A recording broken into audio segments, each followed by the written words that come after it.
Tonight, tens of millions on alert for violent storms after tornadoes ravaged parts of Alabama. The state's now at risk. This waterspout engulfing a group of beachgoers. A tornado tearing through a local TV station as they were live. Drivers rescued from flooded roads, the dark funnel clouds, and damage left behind. We're tracking it all. Also breaking tonight, the deadly disaster out west, crews racing to find the missing after an implosion at a packaging plant in Washington. Others rushed to the hospital. What went wrong? Plus thousands still displaced in California over that toxic emergency involving a chemical tank where that threat now stands. New U.S. strikes on Iran in response to Iranian attacks. Will these new clashes derail the peace talks? The heated battle in Texas putting President Trump's power to the test. Our reporter goes one-on-one with Senator Cornyn, fighting for his political life after the president endorsed his opponent. Steve Kornacki in the House, standing by, ready to go as the votes come in. Chaos at an ICE detention center. Protesters clashing with agents amid allegations of inhumane conditions inside the facility. Dramatic video of a bridge collapse, a car swept away in a rushing river. Look at that, how that driver narrowly escaped.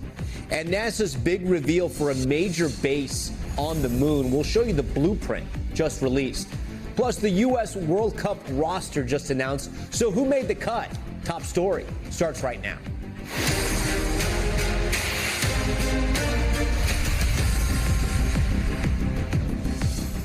And good evening. As we come on the air, tens of millions on alert for torrential rain, floods, and even the threat of tornadoes. Wild video from Miramar Beach, Florida shows a waterspout. Look at this, charging inland, umbrella sent flying beachgoers running. In Alabama, several reported twisters striking at dusk, this wedge tornado carving a path of destruction. At a nearby TV station, struck by a twister, the station's news director attempting to leave when the glass door begins to shake. It then shatters and is sucked into the storm. This as some of the damage there, a home taking a direct hit. You can see it. It just ripped apart. Further west, floods ravaging parts of Texas, cars completely inundated, drivers helping to rescue other drivers. And in North Carolina, torrential rains leaving roads completely cut off. At this hour, the threat is far from over. More than 30 million at risk right now as the next round of storms moves across the country. Our Aaron Gilchrist live in Atlanta after powerful storms move through there. And Aaron, we just see how powerful they are.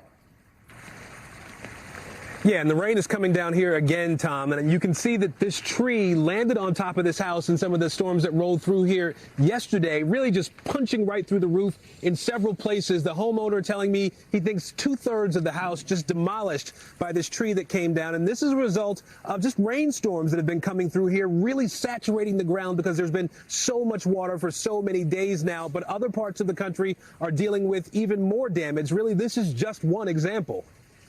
Oh my God. Unrelenting severe weather once again unloading on the South. From an apparent waterspout ripping through a Florida beach. It's coming right at us. To this ominous funnel cloud over Alabama, where at least 3 reported tornadoes touched down overnight. The twisters bringing down trees and blocking roads, homes completely destroyed. One even tearing the roof off a local TV station while a meteorologist continued live on air. A tornado has just gone through the station here at WDHN. Security footage appears to show one person trying to leave the building when suddenly the glass begins to shake and is sucked out by the passing twister. Tonight, 30 million people under flood alerts just a day after dangerous flooding in Texas, stranding drivers, people jumping in to push this stuck car. Just be advised, the car's going towards the creek. We got an infant in the car. Frightening moments as first responders rushed to this vehicle trapped in a swollen creek, a baby inside. Yeah, give me the baby. Cover him, cover him. And in Georgia, days of rain saturating the ground under this tree until it collapsed into a neighboring house. It sounded more like an explosion. And we came upstairs to see what was going on to the tree in the house. The cleanup continues as the region braces for more storms. Aaron is back with us now. So, Aaron, even more severe weather on the way? Yeah, you're absolutely right, Tom. I should point out that the folks who were in this house at the time this tree came down, they are all okay. You may be able to hear the thunder rumbling here right now. We know that there is a flash flood watch in place for this part of Atlanta until late tonight. We expect more rain like this for at least a few more days in this area, Tom. That increases that flood threat for a lot of people in the South. Been a dangerous few weeks here down south. Okay, Aaron, thank you for that. We're also following breaking news out of Washington State. A deadly chemical disaster unfolding at a packaging plant where a tank filled with a dangerous liquid imploded, killing multiple people and injuring several more. It comes as thousands remain evacuated in Southern California over a separate chemical tank threat. NBC Steve Patterson is following them both. 3401 Industrial Way at Nippon for a hazmat burn. Tonight, a deadly chemical disaster ravaging this packaging plant in Washington State, spawning yet another hazmat emergency out west. It was roughly an 80,000 gallon tank that was roughly 60% full. Officials alongside the company say the incident is in a recovery phase. We have confirmed that there are fatalities, but the exact number is undetermined. He says they're still looking for missing people. One of those killed was 52-year-old Gilbert Bernal, who worked at the plant along with his son. While multiple individuals suffered life-threatening injuries, including serious chemical burns, when a tank filled with hazardous liquid imploded in southern Washington this morning. Onlookers visibly shaken. It's kind of sad. I'm hoping they all make a recovery from it. Officials say there's no threat to the public as they work to investigate what happened. Meanwhile, in Orange County, the risk remains for 16,000 still evacuated residents. Crews working around the clock to cool and stabilize the compromised tank. Right now, we still have a potential for a fire problem or a fireball, and then there's also the potential for a leak if this cracks. This week, authorities said the possibility for a catastrophic explosion was eliminated. There was no contamination. There were no fumes. There were no vapors that came from this incident. Denise Guerrero is one of the last few people left at this nearby shelter. We were so close to the tanks. She fears that even with a smaller explosion, her neighborhood would be destroyed. And the house is in full view of the tanks. So we pretty much felt that as scenario 1 and 2 were outlined to us, that our homes would be in a crater. Okay, Steve Patterson joins us tonight from Cypress, California. Steve, you can hear it there from the residents. There's a lot of confusion. For those 16,000 who live closest to that plant in California, what will it take to get them home? Tom, first things first, they need to cool the temperature inside the tank. Right now, it's hovering at about 92 degrees. The company stores it at about 50 degrees. Until then, significant police presence on the ground. You can see the sheriff's department. They do not want anybody to get through here to that evacuation zone because that tank is only about a mile or so down the road. Right now, authorities say it's simply too unstable, but that they are working on a plan, constantly cooling it to make things here safe. Tom? Okay, Steve Patterson, we thank you. The fragile ceasefire between the U.S. and Iran nearly broke down today, with the U.S. attacking Iranian missile launch sites and boats. Richard Engel is in the region tonight. And Richard, the U.S. says this was in retaliation for Iranian strikes?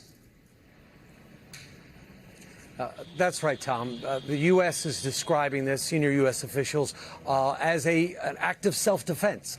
They say, 2 U.S. officials specifically tell NBC News that Iranian drones, Iranian missiles, Iranian small boats were all attacking American forces for about 24 hours. Some of these small boats capable of putting sea mines in the Persian Gulf. And that only after 24 hours roughly had passed did the U.S. retaliate. And the U.S. retaliated with what one of those U.S. officials described as very limited and precise strikes. So this was an incident that could have derailed the peace talks. It could have blown up and reignited this entire war. And Iran responded very aggressively and very quickly, saying that this was a violation of the ceasefire, promising to carry out revenge and retaliation. So far, we haven't seen any of that. There have been no Iranian missiles launched at Israel or at the Gulf states. And critically, peace talks, ceasefire negotiations, nonetheless continued in Doha, Qatar today. And Secretary of State Marco Rubio said that progress is being made. He was sounding optimistic and thought that there could be an agreement wrapped up potentially this week. And President Trump is convening a cabinet meeting at the White House tomorrow, reportedly, to discuss Iran. Okay, Richard Engelfirst, live in Jerusalem. Richard, we thank you. I want to bring in NBC News contributor Houman Majid. Houman, Iran's new Ayatollah released his first major public statement. Do we know anything about his condition or how he's doing? We don't. I mean, Iran has claimed, the Iranian media has claimed that he's fine. Obviously, he's in hiding because he has a big target on his back mostly from Israel. But he's issued a few statements over the last 60 days or so. This one was pretty harsh in terms of how Iran views Israel. Probably as hardline as Iran has ever been in terms of Israel will disappear. It's going to be gone in less than 25 years. Although it's also understandable that his statement was going to be quite harsh and unrelenting, given that, Israel killed his dad, his wife, his kid, all in one big missile attack. So it's unsurprising. I don't know what it means. He certainly has allowed negotiations to go on with the United States in terms of coming to a peace deal. And that peace deal will include Israel, include Israel not attacking Lebanon. That's supposed to be part of this deal. Houman, in terms of the negotiations, Secretary Rubio says they're working through disagreements over even just single words in some cases. Do we know what's still being hammered out? Yeah, I think it appears to be mostly on the issue of money. Really, at the end of the day, Iran wants the peace deal to be front-loaded. They have about $12 billion of their own money frozen in foreign banks that they want repatriated, and they want it all at once. They're saying they're not going to open the Strait of Hormuz in the hope that sometime 30 days or 60 days later they will get that money. They want it all front-loaded in exchange for not charging a toll, in exchange for completely opening the Strait of Hormuz. The United States is saying, or at least Donald Trump is saying, no money until the deal is done, until the nuclear dust, as he calls it, is retrieved. So those are the two issues. One is the actual nuclear material that's in Iran, what's going to happen with that, although that is left pretty much for the longer term negotiation over the 60 days if this ceasefire takes hold, if this permanent ceasefire takes hold. But it's really, I think most of the problem is money, and that's why Iran was in Doha, because that's where some of the money is. $6 billion is in Doha. Houman, the Strait of Hormuz at its peak would usually see on average 100 ships a day, more than 100 a day, I should say around 120. What kind of timeline could we see for opening and backup? How long will it take to get back to that type of traffic? Oh, I think it will take months. I mean, there are over 1,000 ships that are stranded there. I mean, just getting them up and through the strait, away from what potentially could still be some sea mines, is going to take a long time. They're not going to be zooming past the strait at 60 miles an hour. It's going to be a very slow process. I think it'll take months. Although that said, a lot of oil will be passing through. It just won't be 100 ships a day. Yeah, finally, the president's whole reason for getting into this war with Iran was so the country wouldn't develop a nuclear weapon.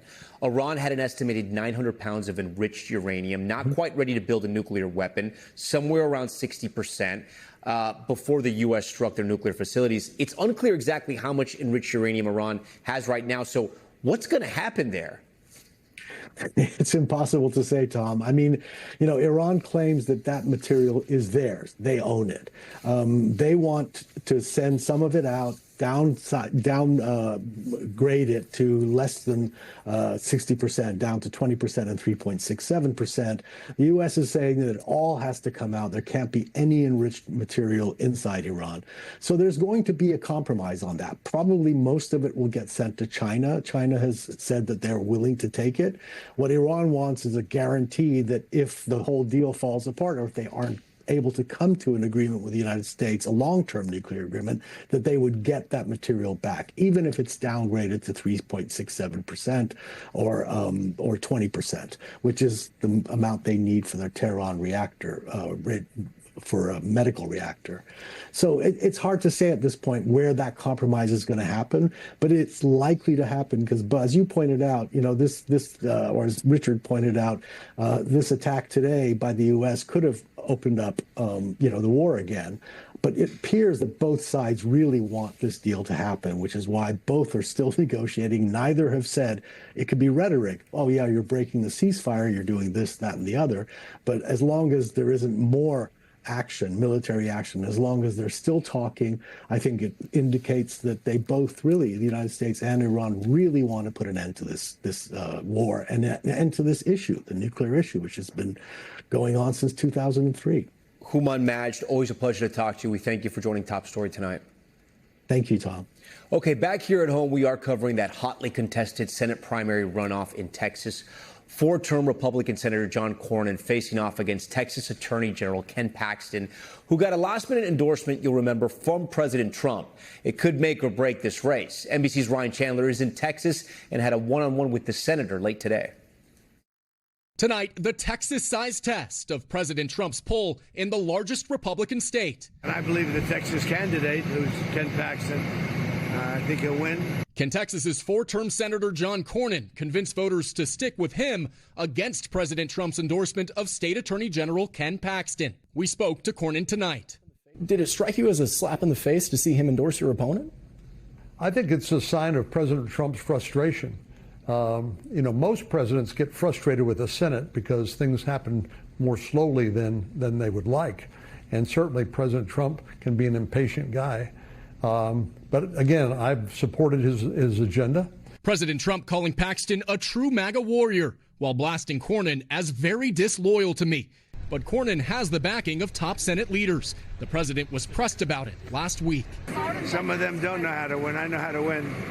I think I've proven that, haven't I? Trump-endorsed candidates have won big in primaries this year, with Republican voters also rejecting incumbents the president campaigned against. Paxton says Cornyn is next. I've been asking every voter, whether it's one voter or thousands, what has John accomplished that's good for the state of Texas or the country? And you know what? No one's ever had an answer. Though Paxton has faced scandal, including impeachment and a high-profile divorce, Cornyn arguing Paxton's past gives Democrats an opening. You believe that if Paxton is at the top of the Republican ticket, that the party risks losing this seat that they've held for decades? Absolutely. A scandal-ridden candidate like Ken Paxton, with all the baggage that he brings, puts all that at risk. All right, for more on that big night ahead in Texas, NBC's Steve Kornacki is at the big board tonight for us here on Top Story. And veteran politics reporter for the Houston Chronicle, Jeremy Wallace, joins us tonight live from Texas. Steve, I'm going to start with you. One of the biggest storylines this primary cycle is that President Trump's endorsement is a golden ticket. What signs will you be looking out for early tonight to see if that's the case for Ken Paxton? Yeah, Tom, I think the big question for us is going to be, does it look different when these results start coming in than it did back in March? That's when they had the preliminary election here. Remember, this is the runoff tonight. And let me remind you what it looked like in that preliminary. John Cornyn actually got more votes than Ken Paxton. They are the top two in that preliminary. They advanced to the runoff because nobody got a majority. But Cornyn, and this was a surprise back then, he outperformed the polls. He got more votes than Paxton. And you can see here where the votes were sort of arrayed here. So the question simply becomes early on, as these counties start to come in, is the pattern looking similar to the preliminary when it was very good for Cornyn, or is it looking different? And if it's looking different, I think that would speak to that Trump endorsement potentially having a big effect here. So, Jeremy, if you look at this map here and you look at those polls, there's a gentleman there named, I think, Jeremy Hunt. Where do his voters, do you think, where do they go? Well, look, Wesley Hunt's voters are the key to this. Sorry. If you look at what happened in Harris County, where Houston is, that's a jump ball for both Paxton and Cornyn. Neither one of them have much of a relationship, at least deep ties to the area. And so one of them has, it was dead even in the first round back in March, as Steve was pointing out. And so somehow one of them has to surge ahead, right? So the question is, does Wesley Hunt's voters go to one camp or the other? He has endorsed Ken Paxton in this race, but I'm not sure if that matters matters ultimately in, it's going to be what did Trump say and when he said it. Remember, while Trump's endorsement is big, the problem is it came 2 days into early voting. About 250,000 people had already voted when he made that endorsement. So it may not have had the same impact than if he had done it on the Monday before. So let me ask you a serious question here. Is the only thing that matters what the president says? Does the war in Iran, the economy, the sort of changing face of America first? I mean, does any of that matter to the Republican primary voters in this race?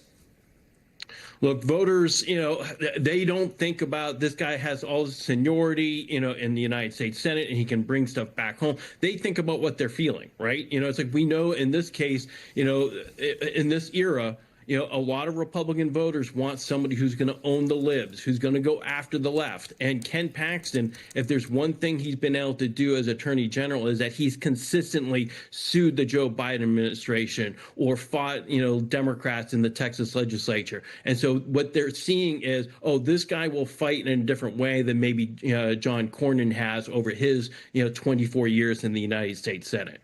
Steve, tonight, what are some of the key parts of the state you'll be looking at? We heard Jeremy there mention Harris County, the Houston area. What else are you going to be looking at? Yeah, Harris County is absolutely huge. I think one thing I'd draw your attention to is, look, in that preliminary, Cornyn did well in a lot of the population centers around Austin, around Dallas, but he also did surprisingly well here across the state into more rural areas. Look, you see that dark red, that's Cornyn. You see that into central Texas. You see that into West Texas, up into the Panhandle. I think that was one of the surprises in the preliminary. A lot of those counties, though, they are small, they're rural, and they are deeply pro-Trump counties. Are those counties staying competitive for Cornyn tonight, or is that a place where that endorsement had an effect and they changed shades there to Paxton's shade of red? Jeremy, it's a Tuesday night in May in Texas. I'm not sure if it's already warm in Texas. I'm sure it probably is. Will people show up to the polls? Are they going to be showing up to the polls in the cities or in some of those sort of rural counties that we saw Steve point out to there? Yeah, look, this is a terrible time for an election, right? Nobody's used to voting at the end of May after Memorial Day, but there's a good sign. The early voting has shown that we are way ahead of past runoff elections in the state of Texas, particularly for Republican primaries. If you go back to 2012, that was kind of a high watermark when Ted Cruz won his first seat in the United States Senate. We're seeing that kind of turnout in this race. It's higher than normal, but it's still pretty dismal compared to most election cycles. Yeah, either candidate will face off against a Democrat here, James Tallarico. Who has the edge there, do you think? Well, it's clear if Ken Paxton's the opponent, the Democrats are going to feel like they have a better shot at beating him because of all the opposition research that we talked about earlier in the show. But, look, John Cornyn, he's going to have to fire away. If he's the candidate, he's going to have to fire up a base of supporters that clearly wants Paxton. So it's all going to be about, can either one of these guys bring the Republican Party back together under a growing Democratic threat in the state of Texas? Before we go, Steve, how can viewers watch you in action tonight as you're sort of seeing what's happening tonight in Texas and maybe calling a winner? Yeah, hey, the polls close at 8 o'clock Eastern, NBCnews.com up on YouTube. We're going to be right here at the board as this map lights up. 254 counties in Texas. We'll show you the results one county at a time till we get a winner. No cowboy hat, though, right? Maybe late in the night. Let's see what happens. All right, Steve, we appreciate that. James, our thanks to you as well. We're back in a moment with the cage match construction on the White House lawn. A makeshift UFC ring now taking shape. We'll get a look. Plus, protesters and ICE agents clashing outside a detention center as questions grow about conditions inside that facility. We're live at the scene tonight. And the burglary ring bust, multiple arrests connected to the alleged break-ins targeting high-profile athletes like Patrick Mahomes, Travis Kelce. That's all coming up ahead on Top Story.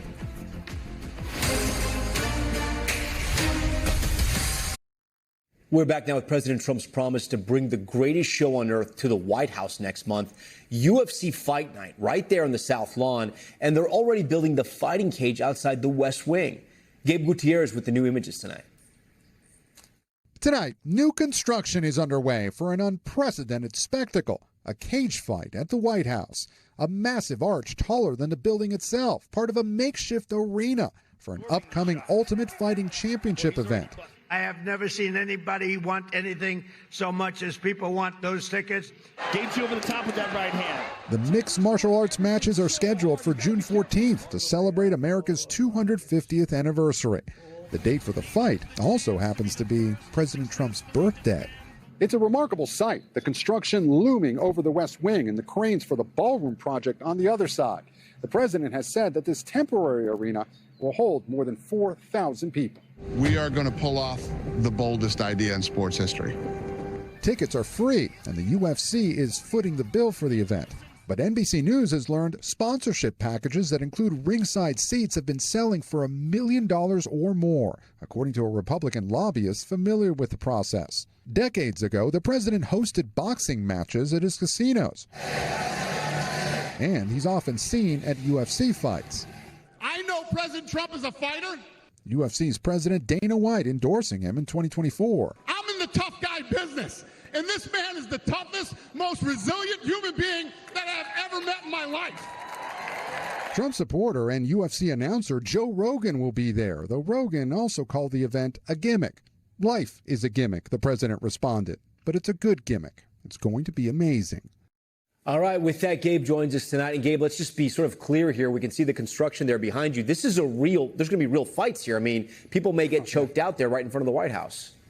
Yeah, that's right, Tom. It is remarkable. Look, MMA events can get bloody, but President Trump has been a fan of these fights for a long time. And Dana White says that it was actually the president's idea to hold this fight here at the White House. The president seen by many as the promoter-in-chief. Now, we understand that MMA fighters will actually step out into the match from the Oval Office, Tom.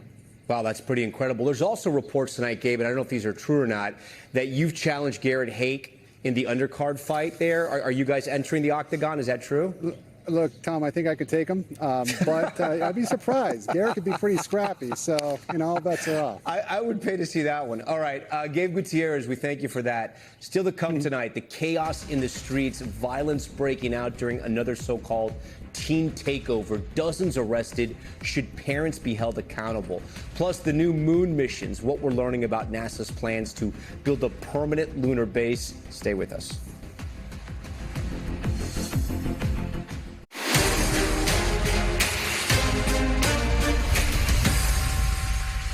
All right, we're back tonight with the chaos that turned violent outside an ICE facility in New Jersey. Demonstrators clashing with agents who deployed pepper spray. It comes amid reports of inhumane living conditions inside the facility, something the federal government denies. I want to get right to Checky Beckford from our NBC New York station, who is outside the Delaney Hall detention facility. So, Checky, protesters have been facing off with ICE agents for days. Why has that facility become a flashpoint? Well, Tom, I want to tell you about why it all started with a hunger strike on Friday, but I got to show you something here behind me. This is actually in the middle right now of ICE agents chasing down a number of protesters who had gotten in the way when a vehicle was trying to enter the Delaney Hall facility. And somehow, again, this was one of the many clashes we've seen between ICE agents and protesters who have been blocking the entrance and exit to the facility. And so just a short while ago, a car was coming in and protesters blocked the entrance. Something happened between protesters and officers, and they began chasing them down the street. And we saw pepper spray being deployed as well. So we don't know what actually happened, just literally right before we came on air. But protesters being chased by ICE, that's just one of the things we've seen here. Many of the tussles have been smaller in scale. Anytime there's a vehicle trying to exit the facility, protesters have been blocking the entrance. And so yesterday, as you mentioned, officers sprayed pepper spray because they were trying to get out of the facility. Senator Andy Kim was also struck by that pepper spray as well because he was here trying to conduct congressional oversight. Also yesterday, Governor Mikey Sherrill tried to gain entrance to the facility and was denied as well. So that is why this has become such a flashpoint here. People have told us who have been in Michigan that this reminds them of that situation there. Yeah, we actually just saw, it looks like someone get arrested and being pulled inside just behind you. Do we know how long the protesters plan on being out there? I mean, will this continue into days and weeks? Well, that's unknown. Yesterday, we saw quite a number of protesters, and that could be because it was a holiday. More people had the time off, so they came. We saw fewer protesters today, but the numbers have grown since Friday. Again, that hunger strike began on Friday. We should note that DHS says there is no hunger strike, but Congressman Rob Menendez says he went in there today, and there is a hunger strike, so conflicting information. But in terms of how long they'll be here, it's unclear. Behind us right now, we have about 2 dozen, I should say, ICE officers that are standing guard in front of the facility, and about several dozen protesters that, again, keep getting into these skirmishes with ICE officers as they try to stop the vehicles from exiting and entering the facility. Okay, Jackie Beckford, always great to see you. We thank you for that. Okay, time now for Top Stories news feed. We're going to start with federal judges blocking Alabama's plan to use a Republican-drawn congressional map. It would eliminate one of the state's 2 mostly minority districts, putting the GOP in position to pick up a seat in the midterms.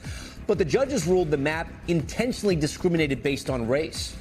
Alabama has already filed an appeal, setting up a possible showdown before the Supreme Court. And new arrests tonight connected to a series of burglaries against pro athletes, including NFL stars Patrick Mahomes and Travis Kelce.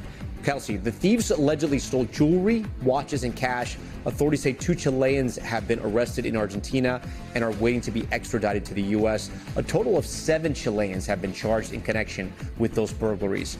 And back here in the U.S., a scary boat crash caught on camera. This is video from below deck showing a ferry headed from Alcatraz to San Francisco smashing into a pier. You can hear passengers scream as the boat crashes, shattering windows, sending glass flying. It's unclear, though, still exactly what happened. The cruise company told our NBC affiliate, or a station there, I should say, no one was hurt. And the legendary saxophonist Sonny Rollins has died. He was known for his bold, distinctive sound, always experimenting with different types of jazz, and a very, very big personality. He won multiple Grammy Awards and was widely regarded as one of the most influential sax players of his time. His spokesperson told the AP he died in his home in upstate New York. He was 95 years old. Okay, we're going to go to Chicago now. The latest in the so-called teen takeovers, a viral trend where young people flock to a specified area like a mall or a beach. This particular incident turning violent with dozens arrested and several officers hospitalized. Now some are calling for the parents to be held accountable, even arrested. Here's Maggie Vespa. Tonight, dramatic new video of Chicago police pinning people down and struggling to quell massive Memorial Day crowds. Police say 53 people were arrested and nearby 3 teens were shot. This 24 hours after investigators say an 18-year-old plowed his car into a crowd of 5 officers, all now in fair condition. The teen charged with attempted murder.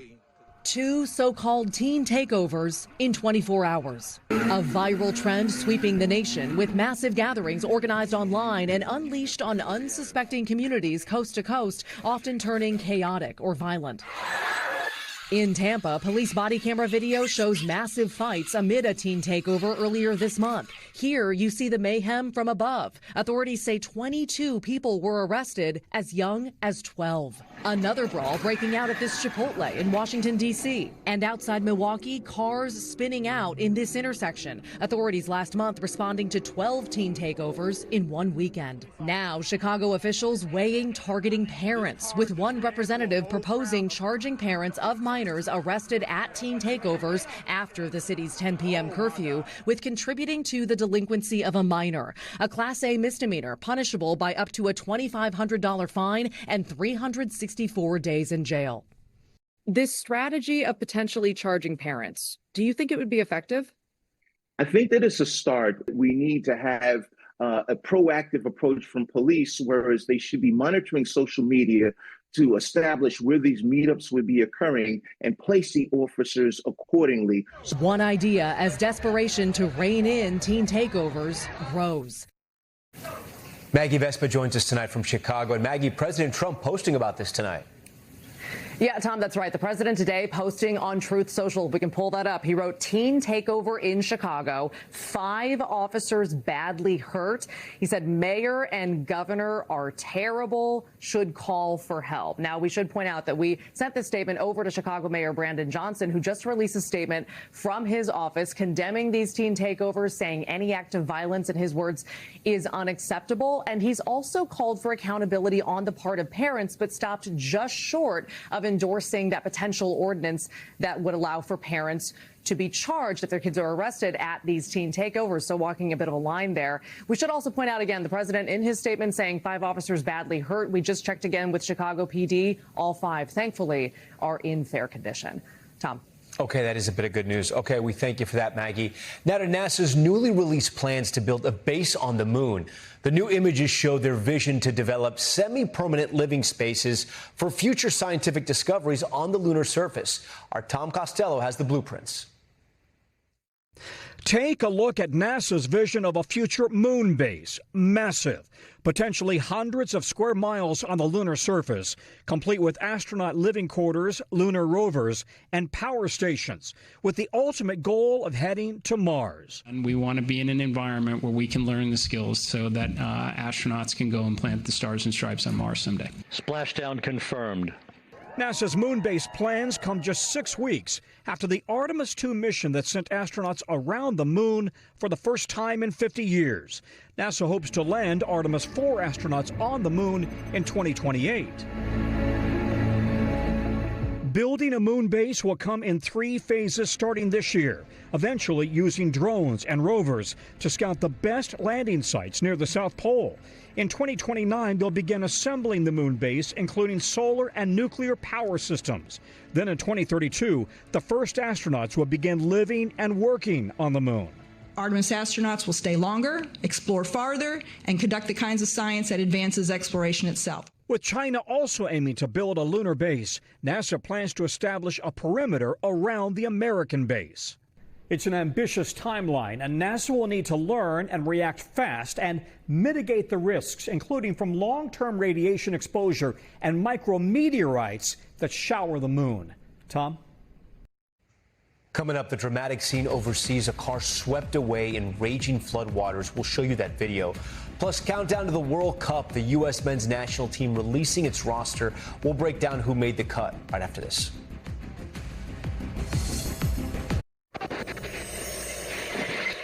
We're back now with Top Stories Global Watch. We want to start in Belgium, where a speeding train slammed into a minibus, killing 4 people, including 2 kids.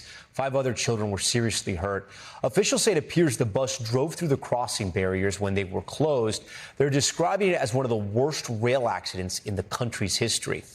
In China, dramatic video of a car getting sucked into raging floodwaters. You see it here. The SUV on the edge of a broken bridge, then the road just suddenly gives out, sending the car crashing into the water. Officials there told local media everybody in the vehicle somehow got out safely before it got swept away. And drones falling from the sky during a popular light show in Australia. Video capturing the moment, dozens of them just started dropping. Some of the drones splashing down into Sydney's Darling Harbour, not far from the crowds of people gathered around to watch. The event organizers say it was caused by technical issues. And the excitement building ahead of the 2026 FIFA World Cup, which kicks off in just 16 days. The U.S. is, of course, hosting the games along with Mexico and Canada.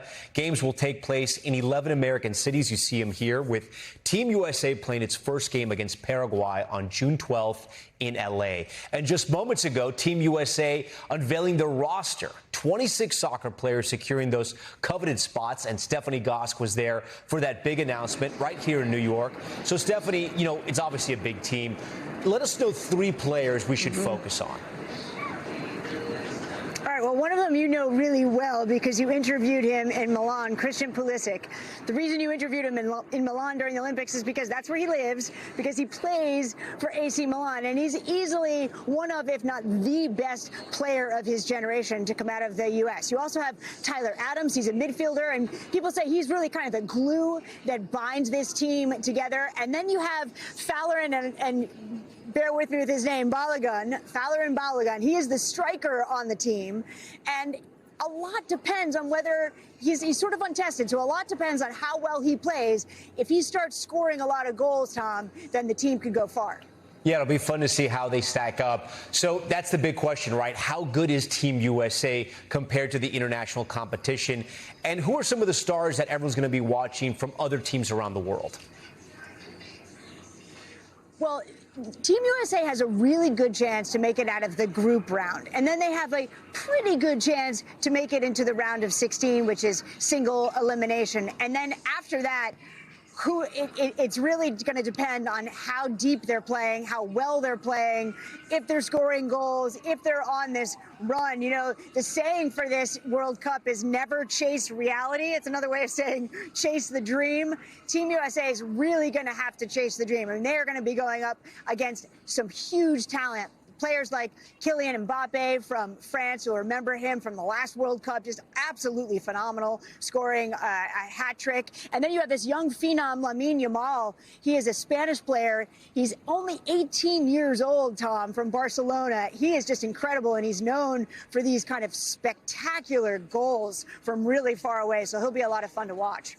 Yeah, and then there's the big question around Messi, right? I had a chance to sit down and talk to him. Yeah. He seemed to sort of tell me that he was going to play on the team. He didn't want to commit completely, but he committed to another year of Inter Miami, so that makes us all think he's going to play in the World Cup. Yeah. That being said, Stephanie, I know he got injured. What's the latest on that?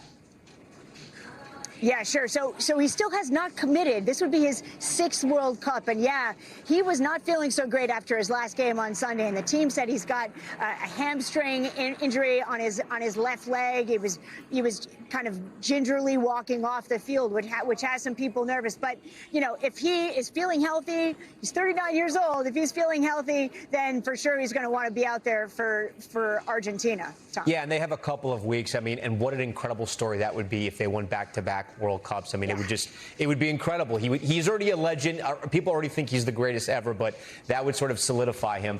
I do want to ask you something that's sort of a programming note. There's been a lot of sort of, you know, just reporting on the World Cup here in the tri-state area, especially New Jersey and New York. And now there's this thing that may or may not happen. If the Knicks, now they've made it to the NBA Finals, there may be an unprecedented clash of basketball fans and World Cup attendees in New York City, and it may all sort of come together in Penn Station. Explain this to our non-New York crowd, if you will.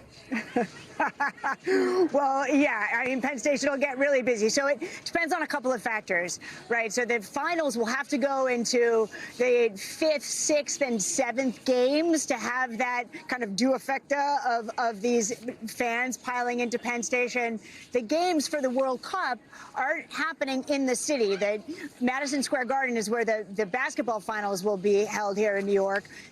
The soccer game is going to be at MetLife Stadium, which is out in New Jersey, but that's, you know, the trains are all going to leave from Penn Station. It could be very hectic, very hectic. It could be fan chaos, yeah. It'll be fun, though, and it'll be another New York story, I'm sure. All right, Stephanie, we thank you, and we thank you for watching Top Story. I'm Tom Llamas in New York. Stay right there. More news on the way. We thank you for watching, and remember, stay updated on breaking news and top stories on the NBC News app or watch live on our YouTube channel.